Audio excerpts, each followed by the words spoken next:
টি-20 থেকে সাকিব আল হাসানের অবসর, আর তাতেই 14 মাস পর ভারতের বিপক্ষে টি-20 সিরিজে বাংলাদেশ স্কোয়াডে ডাক পেয়েছিলেন মেহেদী হাসান মিরাজ।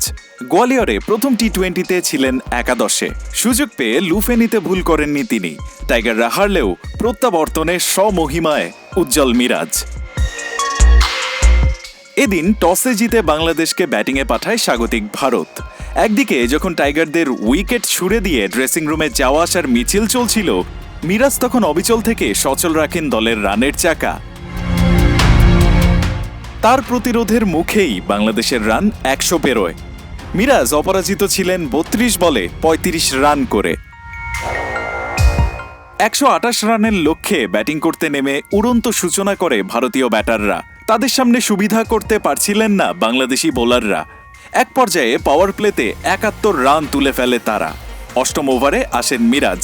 নিজের প্রথম ওভারেই মাত্র 7 রান খরচায় তুলে নেন সঞ্জু স্যামসনকে।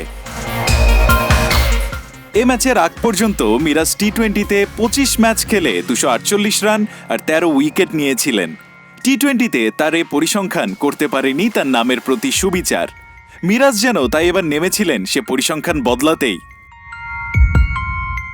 মিরাজ যেভাবে দিনকে দিন নিজেকে বাংলাদেশের সব ফরম্যাটে প্রমাণ করে চলেছেন, তাতে সাকিবের পর মিরাজই যে বাংলাদেশের অল ফরম্যাটস ম্যান হতে চলেছেন তা বলাই যায়। রায়ান আহমেদ, ৭১।